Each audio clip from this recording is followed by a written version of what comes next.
Both young women longed to leave the hostel where they had met and really get started on their big adventure in the London fashion world. Da, said Clara. It's in nice place. Richmond. I get details later when I see Igor. Okay, said Asha. It's on Tube Line, I think. They were new to London but had quickly grasped how pivotal the underground transport system was to life in the capital. I go now. Circulate some more. She beamed at her friend. Many people now coming in from reception. Fashion show will start soon. Clara inclined her head carefully and turned back to face the direction in which she would move onto the catwalk.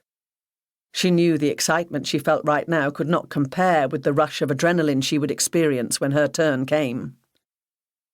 The show began. Her music. Her signal.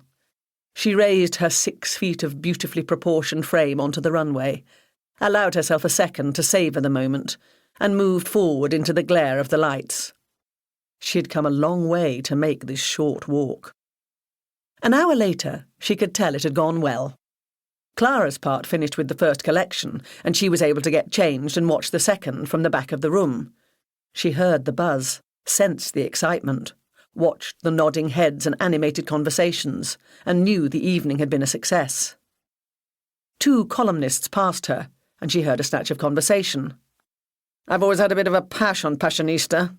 Oh, darling, that's excruciating, but I won't forgive you if you don't use it in the byline. They laughed and passed on to more champagne. Clara didn't get the joke. Her English wasn't up to it. She scanned the room looking for any sign of Asha but couldn't see her. She presumed her friend must be networking until the last possible moment. By this time, she had other concerns. She looked around for Igor and saw him on the other side of the room. He'd been helping set up the show earlier and would no doubt soon be busy with dismantling it all again. Right now, though, he was leaning against the wall, watching her, knowing she would have to seek him out eventually. He stood up as she approached, a small, malicious smile playing around his mouth. You have it? She asked. Duh. He reached into his pocket and brought out the tiny plastic pouch with its precious stash of white powder. He held it up as though to keep it out of her reach. Give! He shrugged and handed it to her. Relax, Clara. I tease only. She snatched the packet, turned away from him, and moved across the room. Orderly, disciplined activity had replaced the earlier sense of chaos and panic, as everything that had been used in the show was packed up and moved out. Clara, oblivious to it all, made her way to the ladies' toilets. She hoped she wouldn't have to wait too long for a cubicle. Chapter 1. A Monday morning, late June. Kirsty Manners drove her Ford car past the Lebanese food wholesalers, which marked the beginning of the trading estate. She went along the uniformly constructed row of buildings, pulling up in front of the one at the far end, just beneath the sign, Ivano King. In the rear-view mirror, she saw a silver Porsche convertible gliding by. It slid into a bay further along. The occupant emerged, unfolding his sinewy form as he stood up.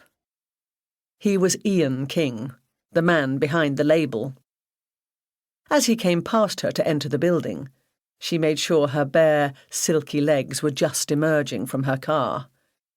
He paused, letting his gaze travel all the way up from her perfectly turned ankles to her beautiful face. She stood up, smoothed down her very short skirt, ran a hand through her luxurious dark hair, and treated him to one of her smiling pouts. Ian hid a sense of irritation. They were having a fling, for goodness sake, so why keep on preening and posing like she was trying to impress him? Then he remembered. "Morning, Kirsty," he said, in a non-committal tone. "I think Jenny's got quite a bit of paperwork for you to do today. I know it's still a way off, but things will become very busy in the run-up to London Fashion Week." Kirsty's pout took on a mullish character. She wasn't about to be deflected. "Yes, but you're having a shoot here today, and I don't see why—" "Tall women only, Kirsty, and we've got shed loads."